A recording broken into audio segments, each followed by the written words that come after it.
Ya, halo pemirsa, apa kabar Anda hari ini? Langsung dari studio IDX Channel Jakarta, saya Prasetyo Wibowo kembali hadir dalam Market Review, program yang mengupas isu-isu yang menjadi penggerak ekonomi di tanah air. Live streaming kami bisa Anda saksikan juga di idxchannel.com. Dan langsung saja kita mulai Market Review selengkapnya.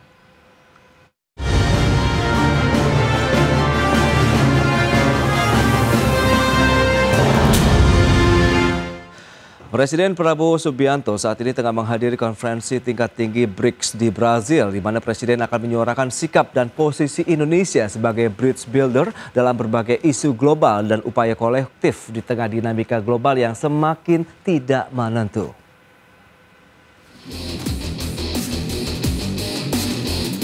Presiden Prabowo Subianto telah tiba di Brazil untuk pertama kalinya menghadiri konferensi tingkat tinggi KTT Bridge di Rio de Janeiro yang akan berlangsung pada 6 hingga 7 Juli 2025. Kali ini Indonesia hadir dengan menyandang status anggota penuh dan bersama para pemimpin Bridge akan membahas sejumlah isu politik dan keamanan global seperti konflik yang berkepanjangan di berbagai kawasan, reformasi tata kelola global, dan penguatan multilateralisme. Para pemimpin BRICS juga akan membahas permasalahan dan peluang kerjasama ekonomi, keuangan, serta isu lain seperti tata kelola artificial intelligence atau AI, lingkungan dan aksi iklim, serta kesehatan global. Sementara itu, Presiden Prabowo akan menggunakan KTT Bridge ini untuk menyuarakan sikap dan posisi Indonesia sebagai bridge builder dalam berbagai isu global dan upaya kolektif di tengah situasi dunia yang semakin tidak menentu. Lantas sejauh mana forum KTT Bridge bisa memberikan dampak positif bagi perekonomian Indonesia? Simak ulasan selengkapnya sesaat lagi. Dari Jakarta, Rarjo Patmo, IDX Channel. Ya, pemirsa, untuk membahas tema kita kali ini, menilik manfaat keanggotaan penuh Indonesia dalam BRICS, kita sudah tersambung melalui Zoom bersama dengan Ibu Hosiana Evelita Situmorang, ekonom PT Bank Danamon Indonesia Tbk. Halo Bu Hosiana, apa kabar? Ya, halo Pak. Baik, terima kasih atas waktu yang disempatkan. Kemudian sudah bergabung juga Prof. Aryawan Gunadi, pakar hukum bisnis dan internasional Universitas Tarumanagara. Ya, halo Prof. Aryawan, apa kabar? Halo Mas Pras dan pemirsa IDX, apa kabar semuanya? Kabar baik, terima kasih atas waktu yang disempatkan Prof. Sebelum membahas lebih jauh, seperti yang tadi sudah disampaikan ini, Presiden Prabowo Subianto saat ini tengah menghadiri KTT BRICS ya di Brazil dengan status keanggotaan penuh. Nah, apakah menurut Prof ini, apakah juga ini menjadi momen penting bagi Indonesia yang menganut politik luar negeri bebas aktif ini, Prof? Iya, Pak Pras dan pemirsa IDX TV, jadi seperti yang banyak sekali saya kemukakan di media televisi, ya lalu-lalu ya, dan juga di IDX juga khususnya, kita sudah prediksi bahwa pemerintahan yang saat ini memang dengan bergabungnya Indonesia as a membership di BRICS itu menunjukkan bahwa Indonesia punya concern terhadap BRICS. Tetapi juga kita kemarin baru melihat bahwa dengan adanya fit and proper test di DPR, calon duta besar Amerika Serikat, Indonesia untuk Amerika Serikat, artinya sudah ada digadang lah nama-namanya. Artinya di lain sisi kita juga ingin membina hubungan yang baik dengan Amerika Serikat dengan mengirimkan perwakilan negara yang ada di sana. Saya berkesempatan tahun ini dan kemarin mengunjungi di banyak tempat di Amerika Serikat dan di China. Jadi saya bisa melihat atmosfer keduanya dan saya banyak berinteraksi dengan di sana bahwa sikap Indonesia untuk bisa menjadi penengah atau menjadi bridge builder itu sesuatu yang menurut saya sangat baik karena inline dengan politik luar negeri kita yang bebas dan aktif. Tetapi memang tidak bisa dipungkiri bahwa kecenderungan kita untuk bisa bergabung ke dalam BRICS dan mengimplementasikan kebijakan-kebijakan yang ada di BRICS tentu menjadi sorotan karena memang kita akan mengimplementasikan kebijakan yang BRICS itu sudah lakukan, baik dengan Brasil, Rusia, India, China, South Africa, dan sebagainya. Apalagi kunjungan Pak Presiden ini cukup maraton nih Pak Pras, yaitu ke Brasil, lalu kemarin ke Rusia, dan ada ke beberapa tempat lainnya, artinya memang kecenderungannya akan ke sana. Yang pasti ini mesti dijaga aja, komitmen Indonesia untuk menjaga politik luar negeri bebas dan aktif harus selalu dijaga. Walaupun kalau kita lihat dari GDP, pendapatan per kapita dari neraca ekspor import, memang kita ke China cukup besar ya, artinya dengan negara-negara seperti di China dan beberapa negara di timur, cukup besar kita untuk neraca dagangnya gitu. Tapi artinya bukan kita juga ingin menghindari apa yang sudah dijajaki selama ini dengan Amerika Serikat, walaupun kita lagi dalam masa tunggu untuk negosiasi tarif nih. Yes. Yang diharapkan bisa turun. Tetapi kan Indonesia juga memainkan peran di sini kalau saya lihat. Jadi walaupun dia bargaining dengan Amerika Serikat, tetapi jangan salah nih, kita juga dekat dengan negara BRICS gitu. Sehingga dia bermain peran lah secara hubungan internasional. Begitu Pak Pras. Baik, ini menarik untuk dianalisis begitu ya Prof. Nah, Bu Hoshana, lantas bagaimana di sisi ekonomi melihat begitu bagaimana Indonesia sudah menjadi anggota penuh BRICS dengan banyak bergabung juga di sejumlah organisasi ekonomi global lainnya Bu Hoshana?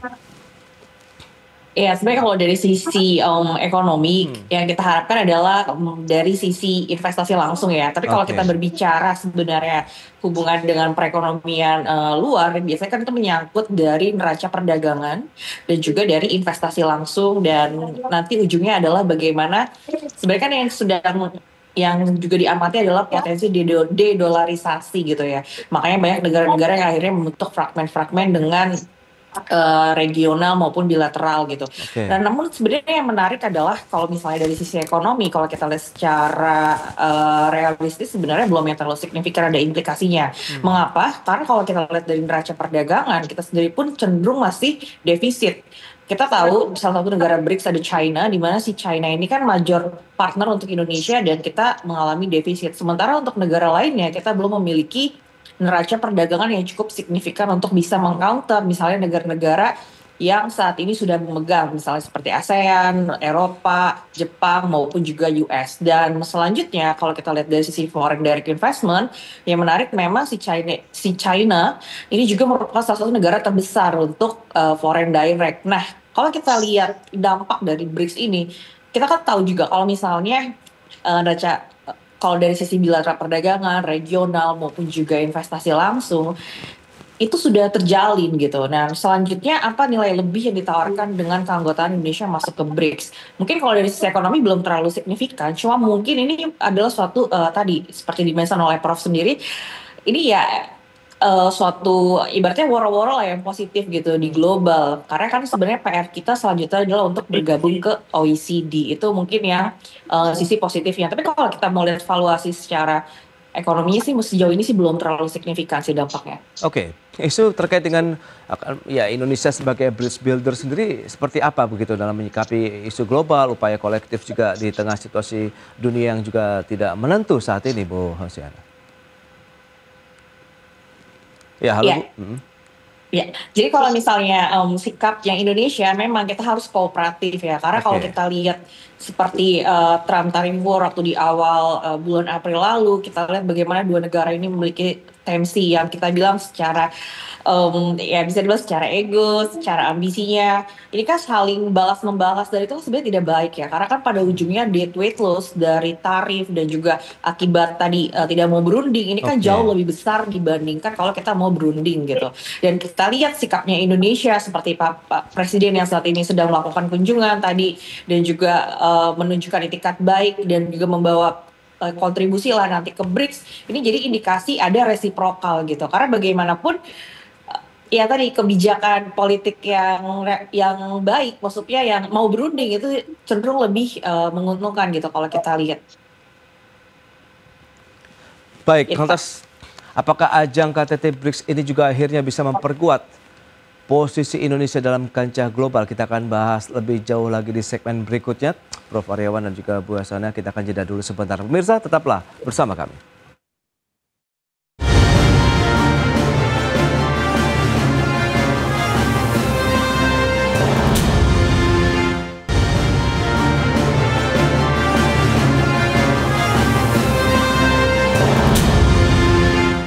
Ya, terima kasih Anda masih bergabung bersama kami dalam Market Review, pemirsa, dan berikut ini kami sampaikan data untuk Anda terkait dengan kegiatan KTT BRICS di Brazil itu apa saja. Dalam 2 hari terakhir ada pleno pertama, pleno kedua, begitu, di mana pleno pertama membahas terkait dengan peace and security dan juga reform of global serta governance. Dan pleno kedua strengthening multilateralism, kemudian economic financial affairs dan juga artificial intelligence.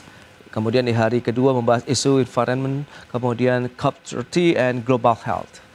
Dan selanjutnya kita lihat bagaimana dengan isu pembahasan KTT BRICS Brazil 6 sampai dengan 7 Juli 2025. Ada politik, kemudian keamanan global, reformasi tata kelola global, kemudian penguatan multilateralisme, ekonomi dan keuangan, tata kelola artificial intelligence, kemudian lingkungan dan aksi iklim, serta kesehatan global. Itu dia beberapa poin yang dibahas selama KTT BRICS. Dan kita lanjutkan kembali perbincangan bersama dengan Prof. Aryawan Gunadi dan Ibu Hosiana Evelitas Gemorang. Baik.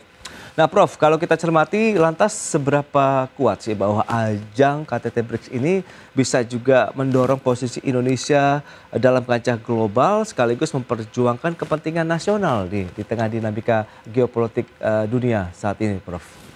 Iya, Pak Pras.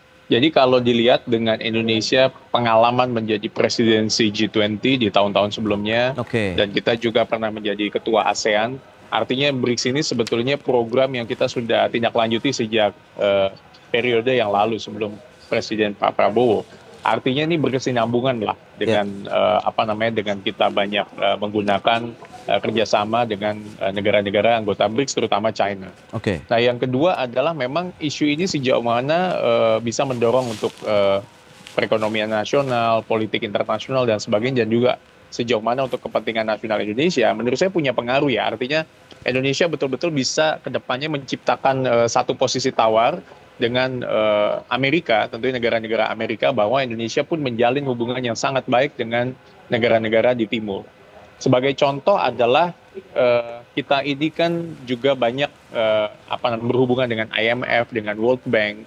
Nanti dengan sekarang kan ada bank lagi, yaitu New Development Bank, yang notabene adalah punya link juga dengan negara-negara anggota BRICS. Artinya kita punya option gitu, tidak hanya mengandalkan loan dari 1-2 bank yang memang dikuasai oleh beberapa negara, tetapi kita juga punya gambaran lain. Nah, sebagai contoh kan masalah NDB ini kan beberapa waktu yang lalu kan sudah ditemui ya presidennya oleh Pak Prabowo, dan tentu akan ada kerjasama lanjutan. Walaupun kita dengan IMF dan World Bank juga tetap bekerja sama. Kedua adalah masalah QRIS, ya kan?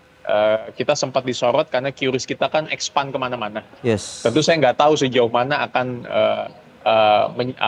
bersinggungan dengan Visa, dengan Mastercard dan sebagainya. Artinya kita diberikan pilihan untuk melakukan alat pembayaran.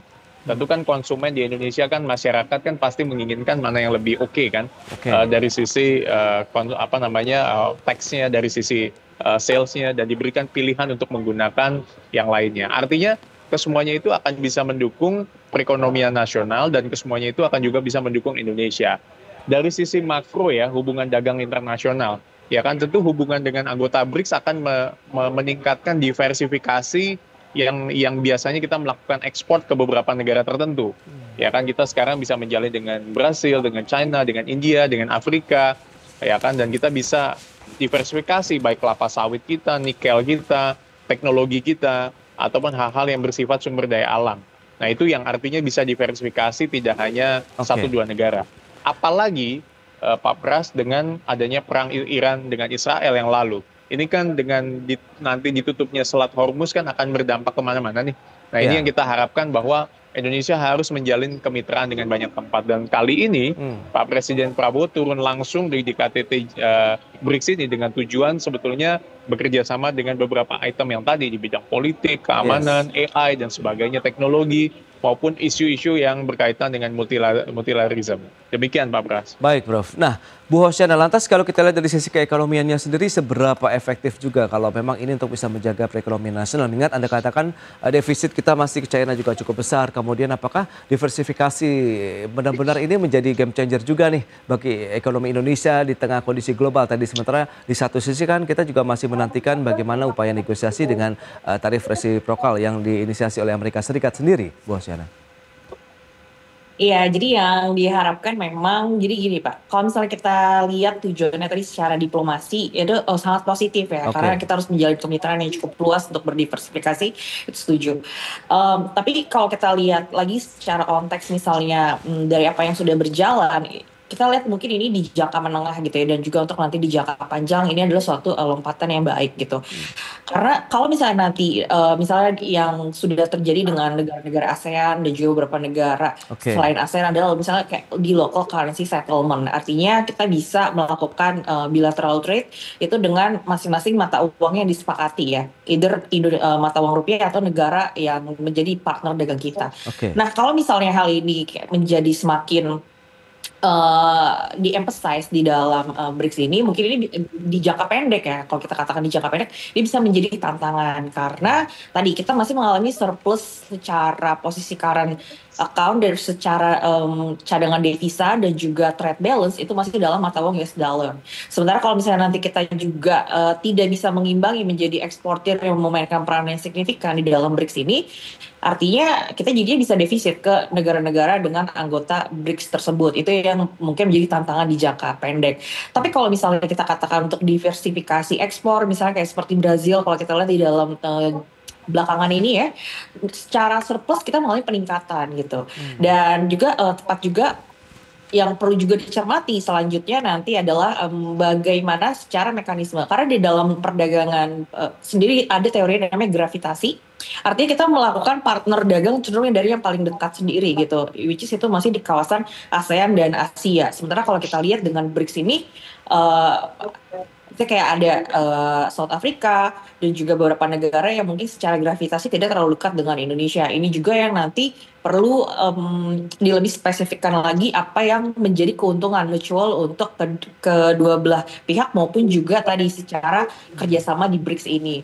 Mungkin secara detailnya kita juga masih terus mengakses. Cuma kalau misalnya kita mau berbicara secara sektor, ini cukup baik ya, tadi seperti misalnya ada AI, ada teknologi, di mana kalau kita lihat negara-negara anggota BRICS ini sudah cukup advance gitu untuk bisa melakukan tadi transfer knowledge ataupun teknologi untuk dibawa balik ke Indonesia. Baik, dan kita akan seperti apa melihat begitu kekuatan dari ekonomi negara-negara anggota BRICS ini yang mungkin nanti bisa menimbulkan kerjasama yang positif. Tadi ada foreign direct investment ke Indonesia, kemudian bisa mendorong lagi kinerja ekspor Indonesia. Kita akan bahas lebih jauh di segmen berikutnya. Kita akan jeda dulu sebentar ya. Dan pemirsa, kami akan segera kembali usai pariwara berikut ini.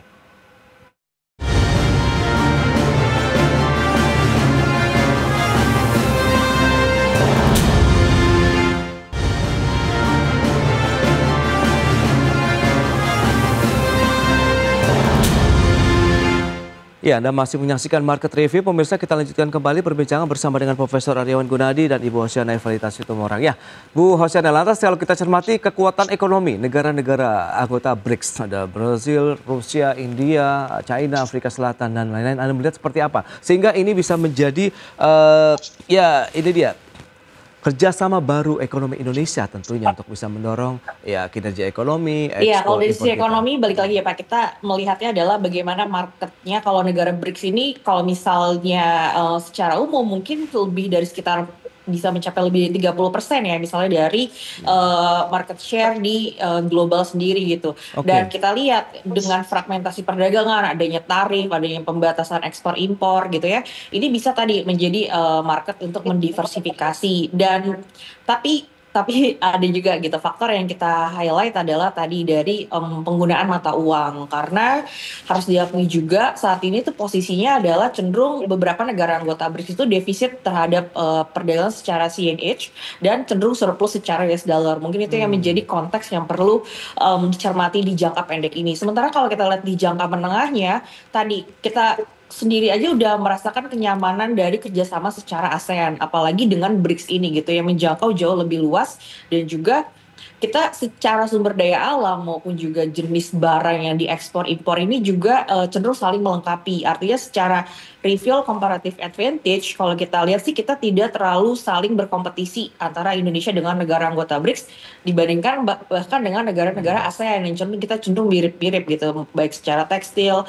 ataupun juga secara elektronik maupun secara part dan komponen. Jadi itu yang kita lihat nantinya kemudahannya dari sisi tarif maupun juga dari mekanisme waktu dan logistiknya ini bisa menjadi jauh lebih menarik kalau misalnya kita bisa berdiversifikasi ke negara BRICS maupun nanti untuk investasinya yang Ya, kita tahu kalau misalnya perdagangan pasti nanti juga investasinya juga dan pembangunan industri selanjutnya itu bisa menjadi daya tawar yang lebih menguntungkan untuk kedua belah pihak negara ataupun tadi secara anggota BRICS secara keseluruhan itu. Oke, dari kacamata hukum bisnis dan internasional sendiri, Prof. Aryawan, Anda melihat bagaimana dengan kekuatan ekonomi negara-negara anggota BRICS kemudian bisa juga membawa Indonesia nih untuk bisa melangkah maju dan tentunya lebih baik ke depan, meskipun tadi Bu Osyana juga menggarisbawahi kerjasama secara geografis, secara gravitasi juga lebih mendekati lebih banyak ke wilayah Asia Tenggara, ASEAN lah khususnya begitu.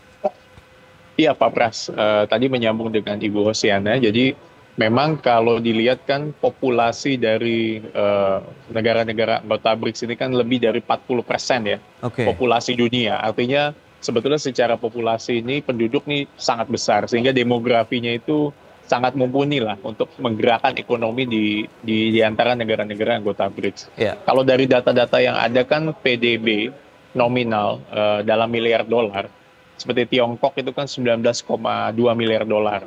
Dia punya keunggulan di manufaktur, di ekspor global, di teknologi, AI dan sebagainya. Apalagi kita tahu ya, seperti yang saya dengar juga beberapa perusahaan-perusahaan teknologi China gitu ya, seperti BYD dan sebagainya, itu dia mengeluarkan paten itu hampir setiap waktu gitu. Artinya sangat masif lah.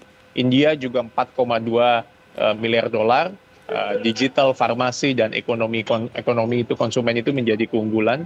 Rusia 2,1 kuat di energi, pertahanan, dan mineral strategis. Brasil yang saat ini menjadi tuan rumah di KTT 2025 ini kuat di agriculture, komoditas, dan beberapa industri biofuel dan sebagainya. Lalu negara-negara lain ya tentu juga cukup banyak, baik Arab, Mesir, dan yang lain-lainnya. Artinya ini potensi yang sangat besar untuk Indonesia untuk bisa bermitra banyak dengan beberapa negara yang ada. Artinya membuka peluang. Walaupun tentu beberapa negara tetangga yang ada di lingkungan Asia, Australia, dan negara-negara yang sudah menjadi tujuan utama kita untuk ekspor dan impor menjadi hal yang paling penting. Nah, kan tetapi kalau dilihat dari komoditas yang ada ya, artinya kelapa sawit, nikel, batu bara, ya kan, lalu kebutuhan energi kita, biofuel kita, ya kita pasti harus banyak juga bekerja sama dengan negara-negara ini. Lalu juga masalah digitalisasi dan fintech, nah ini kan juga kita bisa banyak belajar ya. Lalu transportasi, transisi energi, ini kita juga bisa banyak belajar. Artinya ini adalah backbone dari beberapa negara anggota BRICS yang sebetulnya Indonesia bisa banyak bertukar ataupun saling belajar dengan negara-negara ini. Nah, kalau Amerika Serikat sendiri kan sebagai negara yang superpower kan memang konsentrasinya ada, tetapi kan belum banyak menggandeng banyak-banyak negara-negara pihak.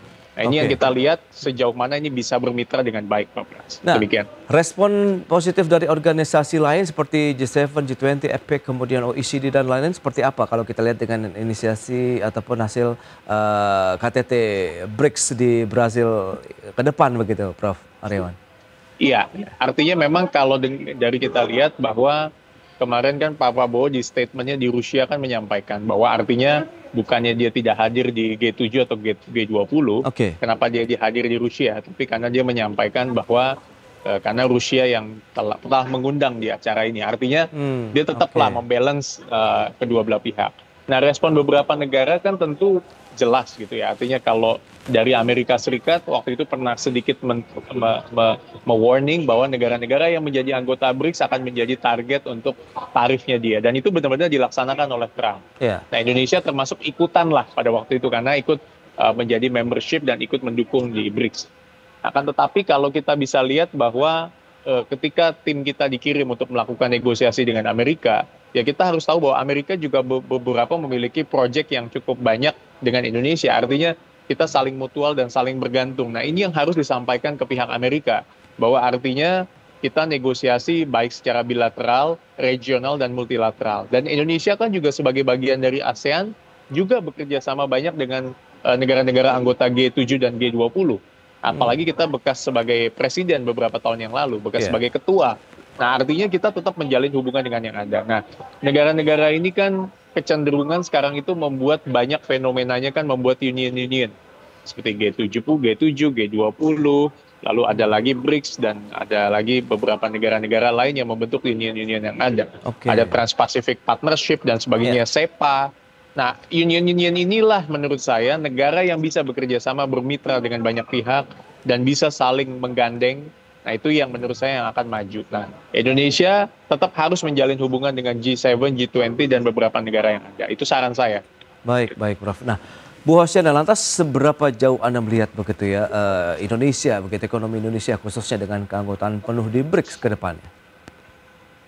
Ya, pasti sih kalau kita lihat kalau dengan sikap Indonesia yang membuka diri dan juga mau gitu untuk bergabung secara kerjasama multilateral, ini indikasi yang positif gitu. Walaupun memang kita mengharapkan untuk hasilnya nggak bisa yang kecenderungannya sih di jangka pendek ini masih ada tantangan. Cuma tadi ini suatu backbone yang baik gitu untuk di jangka menengah dan jangka ke depannya.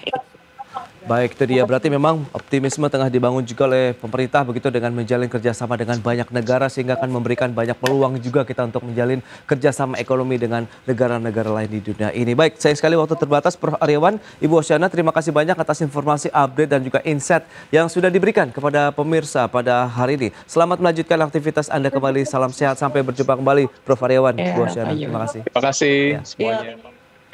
Ya, pemirsa jangan beranjak dari tempat Anda karena sesaat lagi kami masih akan kembali tentunya dengan informasi menarik dan pembahasan lainnya terkait dengan optimalisasi kebijakan fiskal jaga defisit APBN 2025.